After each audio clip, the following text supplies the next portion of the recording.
Ramnad institute ஆரம்பித்து ஒரு 9 ஆண்டுகள் ஆயிடுச்சு அப்படின்னு நினைக்கிறேன். சிறந்த வெற்றி, 34 தம்பி தங்கைகள் வெற்றி பெற்றிருக்கிறது.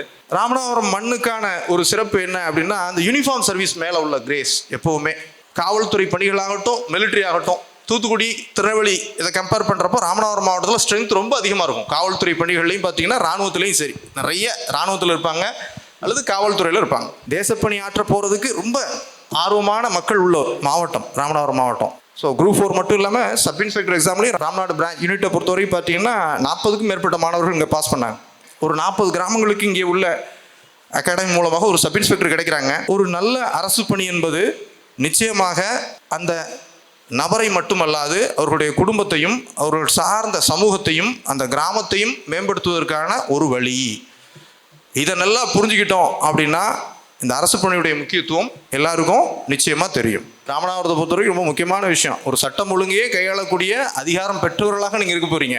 அந்த டிவிஷனுடைய மக்களை கட்டுப்படுத்தக்கூடிய, மக்களுக்கு நலத்திட்டங்களை செய்து தரக்கூடிய அலுவலராக இருக்க போகிறீங்க.